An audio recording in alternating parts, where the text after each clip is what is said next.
नमस्कार, अपन न्युजमा स्वागत छ। सुरु गरौँ हेडलाइन्सबाट।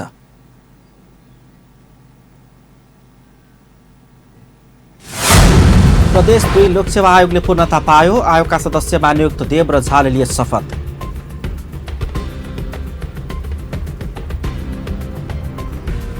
आगामी मङ्सिर 14 गते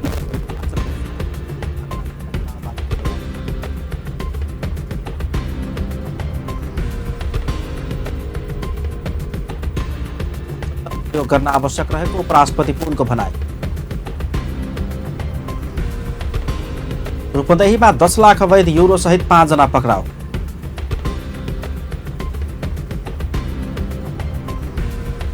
र वुमन च्याम्पियन्स लिगको उपाधि पोखरा पल्टनलाई ललितपुर फाल्को 6 विकेटले पराजित। अब समाचार विस्तारमा। प्रदेश 2 लोकसेवा आयोगका सदस्य नियुक्त डाक्टर सुजाता देव र महारुद्र झाले शपथ ग्रहण गरेका छन्। जनकपुरधाम स्थित प्रदेश प्रमुखको कार्यालयमा प्रदेश प्रमुख रत्नेश्वर लाल काइतीले देव र झालाई शपथ गराउनु भएको हो।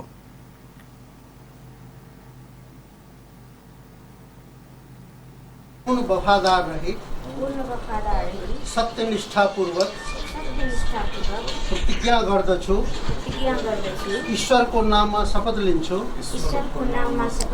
कि नेपालको राजकीय सत्ता र सार्वभौम सत्ता नेपाली जनतामा निहित। उनीहरूले शपथ लिएसँगै प्रदेश 2 लोकसेवा आयोगले पूर्णता पाएको छ।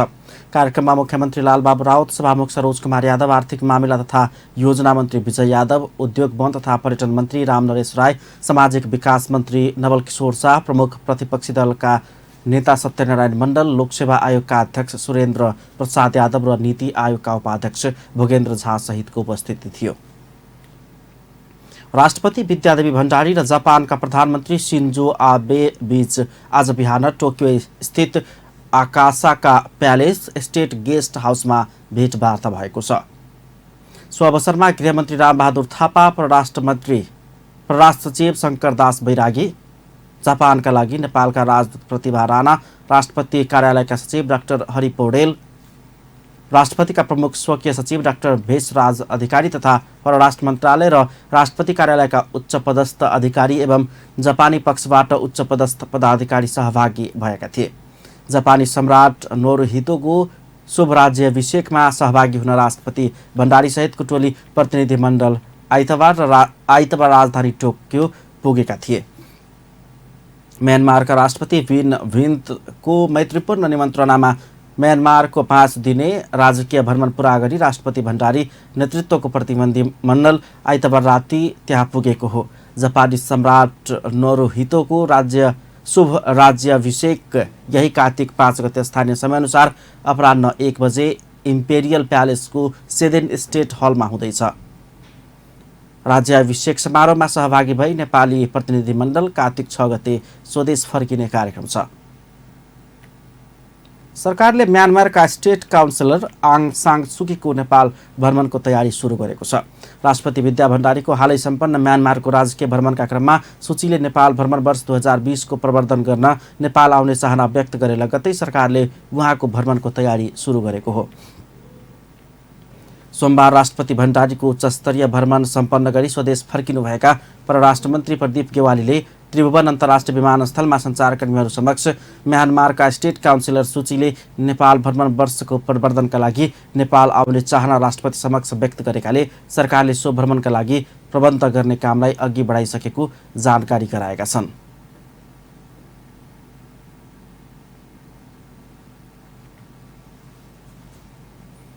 मोहन वैद्य नेतृत्वको नेकपा क्रान्तिकारी माओवादीले आगामी मङ्सिर 14 गते हुने उपनिर्वाचन बहिष्कार गर्ने भएको छ। नेकपा क्रान्तिकारी माओवादीले सोमबार काठमाडौँमा पत्रकार सम्मेलन गरी सो उपनिर्वाचन सक्रिय रूपमा बहिष्कार गर्ने निर्णय गरिएको जानकारी गराएको हो।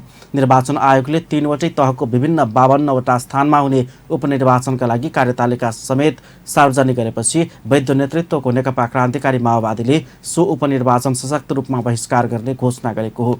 देश जनता र क्रान्तिकारी आन्दोलनलाई अघि बढाउन नदिने भएकाले सो निर्वाचन सक्रिय रूपमा बहिष्कार गर्ने निर्णय गरिएको पार्टीका नेता सीपी गजुरेलले जानकारी दिएका छन्। उपराष्ट्रपति नन्दबहादुर पुनले राष्ट्रिय आकांक्षा पूरा गर्नका लागि विज्ञान र प्रविधिको उच्चतम प्रयोग गर्नुपर्ने बताउनु भएको छ। विज्ञान प्रविधि र नवप्रवर्तन सम्बन्धी अन्तर्राष्ट्रिय युवा वैज्ञानिक सम्मेलनको सोमबार राजधानीमा उद्घाटन गर्दै उपराष्ट्रपति पुनले विज्ञान र प्रविधिको प्रयोगलाई उच्च प्राथमिकता दिनुपर्ने बताउनु भएको छ। श्रम र क्षमतालाई प्रविधिमा बदल्न नसकेका कारण नेपालले तुलनात्मक रूपमा विकासको फड्को मार्न नसकेको भन्दै उहाँले आध्यात्मिक ज्ञानलाई विज्ञानसँग जोड्नुपर्ने बताउनु भएको छ।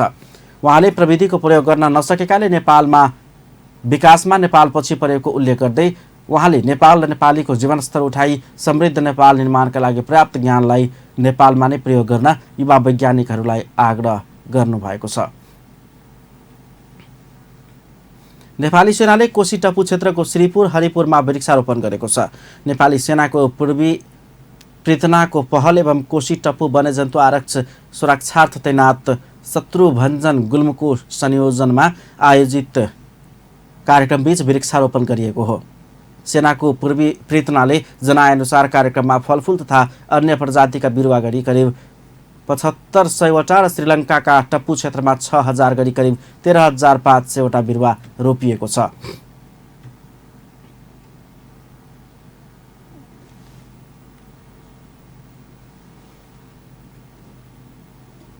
युरोसहित प्रहरीले 5 जनालाई पक्राउ गरेको छ। पक्राउ पर्नेमा सैना मैना 2 की मीना सुनार, रमेश सुनार, गुल्मी घुरकोटका राजु सुनार, नवलपरासी बर्दघाटका कमल सुनार र स्याङ्जा गल्याङका 2 का गणेश सुनार रहेका छन्। यो युरो 12 करोड 80 लाख रुपियाँ बराबर हुन आउने बताइएको छ। उनीहरूको साथबाट 6 थान मोबाइल, 1 मिलियन युरो र आयातकार धातु समेत बरामद भएको प्रदेश 2 का डिआइजी महेश विक्रम शाहले जानकारी दिएका छन्। प्रहरीले नक्कली नोट छाप्ने मेसिनसहित 3 जनालाई पक्राउ गरेको छ। काठमाडौँको बौद्ध स्थित नयाँ बस्तीबाट सोमबार उनीहरूलाई पक्राउ गरिएको प्रहरीले जनाएको छ। पक्राउ परेका 3 जनाको साथबाट 50,000 रुपियाँ बराबरको नोट बरामद गरिएको थियो। पक्राउ परेकाहरूको नाम र विवरण भने सार्वजनिक गरिएको छैन। त्यसैको समयमा उनीहरूले नक्कली नोटलाई बजारमा पुर्याइएको हुन सक्ने प्रहरीले अनुमान गरेको छ। अब स्पोर्ट्स न्युज।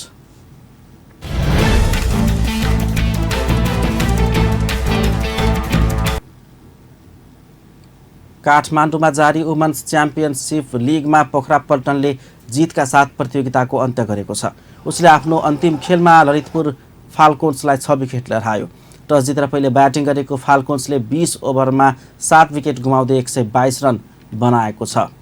6 रनमा पहिलो विकेट गुमाएको उसले 39 रनमा 4 विकेट खेर फाल्यो।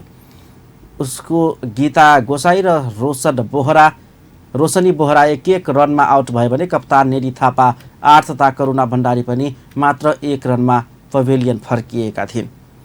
उसका लागि ममता चौधरीले 52 तथा कविता जोशीले 31 रनको योगदान गरे। बलिङमा पोखराका लागि सीता राणा मगरले 2 विकेट लिइन्। जवाफमा पोखराले 17 ओभर 2 बलमा 4 विकेट गुमाउँदै लक्ष्य पूरा गर्यो।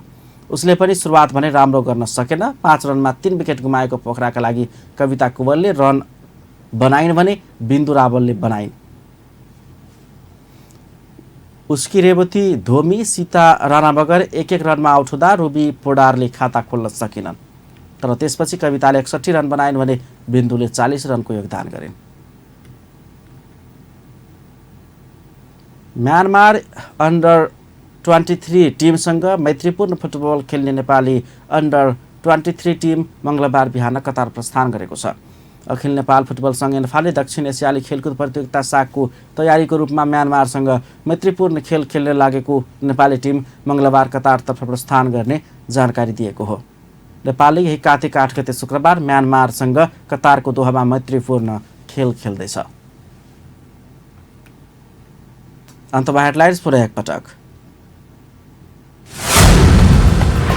प्रदेश 2 को लोकसेवा आयोगले पूर्णता पायो। आयोगका सदस्यमा नियुक्त देव झाले लिए शपथ।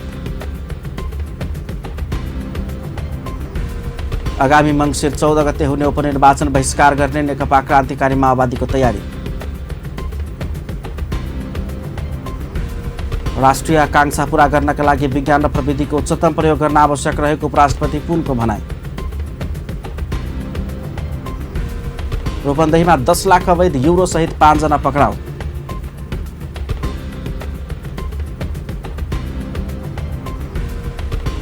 र वुमन्स च्याम्पियनसिप लिगको उपाधि पोखरा पल्टनलाई ललितपुर फाल्को 6 विकेटले पराजित।